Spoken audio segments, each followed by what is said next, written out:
جہاں نیک عورتیں ہوتی ہیں وہ پھر اللہ کی ولیاں ہوتی ہیں، اور بعض دفعہ ان کا مقام 70 ولیوں سے زیادہ بھی ہوتا ہے، لیکن بگڑ جائے تو پھر معاملہ بڑا خراب ہوتا ہے۔ تو چند ایک واقعات سنیے۔ بنی اسرائیل کے اندر ایک آدمی تھا، نیک تھا، اس کی بیوی نوجوان تھی، خوبصورت تھی۔ اس کو اپنی بیوی کی حرکات سے نا کچھ خطرہ سا محسوس ہوا، اور لگا کہ یہ نا مخلص نہیں ہے میرے ساتھ، خیانت کی مرتکب ہوتی ہے۔ ادھر اس کی بیوی نے کیا کیا ہوا تھا کہ کسی سے آشنائی کی ہوئی تھی، اور وہ آتا تھا، ملاقات ہوتی تھی، اور سلسلہ چل رہا تھا۔ شوہر پوچھتا، وہ کوئی بات کر لیتی۔ ایک دن شوہر بھی غصے میں آیا، کہنے لگا مجھے تیری حالت تو اچھی معلوم نہیں ہوتی، تم ایسا کرو متبرک پہاڑ کے اوپر چڑھ کر وہاں جا کے قسم کھاؤ کہ تم خیانت نہیں کرتی، تم خائنہ نہیں ہو۔ اس نے کہا ٹھیک ہے، میں جانے کے لیے تیار ہوں، اور وہاں جا کے قسم بھی کھاؤں گی۔ یہ بنی اسرائیل کے اندر ایک رواج تھا، ان کا ایک سلسلہ تھا۔ اب طے ہو گیا کہ 1-2 دن میں چلنا ہے۔ اب جانے کے دن سے پہلے اس نے اپنے آشنا کو بلایا، کہا کہ دیکھو یہ معاملہ میرے شوہر نے کیا ہے۔ وہ پریشان ہوا، کیا کروں؟ میں کہا میں تجھے بتاتی ہوں، پریشانی کی کوئی بات نہیں۔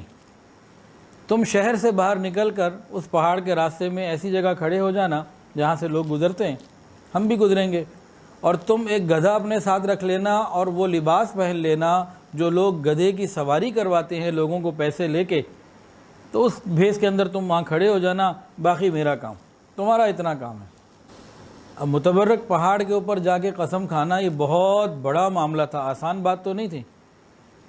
وہ بھی پریشان ہوا، تو اس کا آشنا تھا کہ یہ کیسے مسئلہ بنے گا۔ عورت نے کہا بالکل تم پرواہ نہ کرو، میں اس کو ڈیل کروں گی، بس تمہارا یہ کام ہے۔ اس نے اس کو سمجھا دیا، اس نے کہا ٹھیک ہے۔ اب جناب وقت مقررہ پر یہ نکلے گھر سے دونوں میاں بیوی، اور پیدل چلتے چلتے شہر کو کراس کیا۔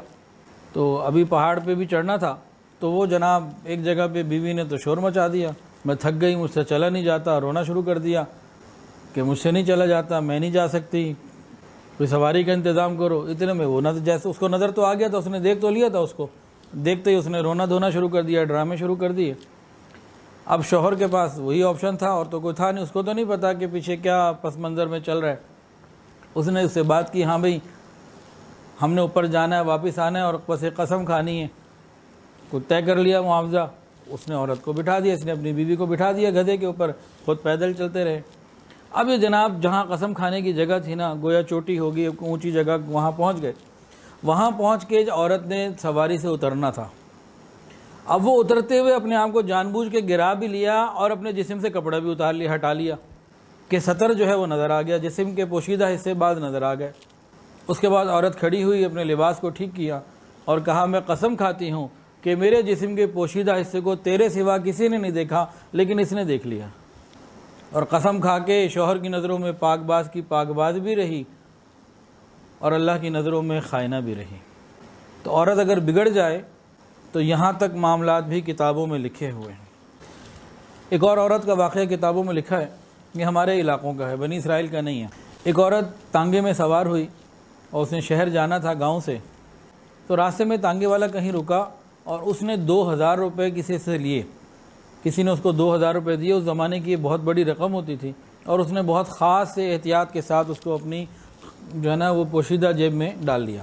عورت سب دیکھ رہی تھی، اور اس نے یہ بھی دیکھ لیا کہ اس نے کون سی جیب میں پیسے رکھے ہیں۔ اب شہر دور تھا، چل رہے تھے، تو درمیان میں عورت نے ایک پلاننگ کی، اور جب یہ شہر پہنچ گئے تو عورت سے اس نے کہا بھئی میرا کرایہ دو۔ اس نے کہا دیکھو بھئی کرایہ تو میں تمہیں دوں گی، لیکن میں نے واپس بھی تو جانا ہے، اگر تم تھوڑی دیر ٹھہر جاؤ تو میں تمہیں آنے جانے کا کرایہ دے دوں گی، تم بھی خالی جاؤ گے تو تمہیں ڈبل سواری مل گئی۔ اس نے کہا ٹھیک۔ پھر عورت نے کہا دیکھو بھئی اس عدالت میں نا میرا ایک کام ہے، تو میرا ایک مسئلہ چل رہا ہے، میں تمہیں 100 روپے انعام کے دوں گی، تم قاضی کے پاس جا کے صرف اتنا کہہ دو کہ میں نے اس عورت کو 3 طلاق دی، تمہیں کرایہ بھی دوں گی آنے جانے کا، اور 100 روپے انعام بھی دوں گی، بس قاضی کے سامنے اتنا کہہ دینا، پھر میں واپس آ جاؤں گی، میں واپس جاؤں گی، انعام بھی لے لینا، کرایہ بھی لے لینا۔ اس نے کہا ٹھیک ہے۔ اس کو آیا کہ چلو اتنا کہنے میں مجھے کیا ہے، 100 روپے مل رہے ہیں۔ اب وہ اندر چلا گیا عدالت میں، جو اس زمانے کی عدالت کا جو بھی نظام ہوگا، قاضی کے پاس جا کے اس نے کہا جی ہم بیوی ہیں، اور یہ مجھے طلاق دینا چاہتا ہے۔ تو اس نے جناب اس کو کہہ دیا اب قاضی نے کہا بھئی طلاق ہو گئی اور سب کچھ ہو گیا، ٹھیک ہے، اور اب آپ جائیں۔ عورت نے رونا دھونا شروع کر دیا۔ پوچھا بھئی کیوں روتی ہو؟ کہا مجھے طلاق ہو گئی تو میں نے رونا نہیں تو ہنسنا ہے، اب جاؤ۔ انہوں نے کہا نہیں، میں اب کیسے جاؤں، اس سے 2000 روپے میرا حق مہر دلوایا جائے۔ اب مرد ایک دم حیران پریشان ہو گیا۔ اس نے کہا قاضی صاحب یہ میری بیوی نہیں ہے، میں نہیں جانتا کون ہے یہ، مجھے تو نام بھی نہیں پتہ۔ عورت کہنے لگی زیادہ ڈرامے نہ کر، میں جانتی ہوں تجھے، اب جب تم نے طلاق دی ہے تو حق مہر بھی میرا ادا کرو۔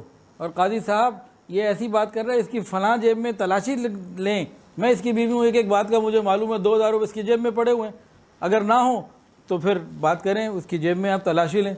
قاضی نے بلایا بندے کو بھی، تلاشی لو اس کی۔ اب اس جیب سے 2000 روپے مل گئے۔ اب قاضی نے حکم دیا بھی 2000 اس کو حق مہر دیا جائے۔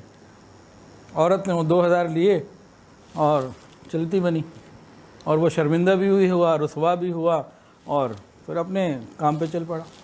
تو عورت اگر بگڑ جائے تو پھر ایسے ایسے معاملات ہوتے ہیں کہ انسان حیران ہو جاتا، اور یہیں سنور جائے تو پھر یہ ولیوں کی سردار بھی ہوتی ہے، ولیوں کی ماں بھی ہوتی ہے، بلکہ انبیاء کی ماں بھی اللہ نے عورت کو بنایا۔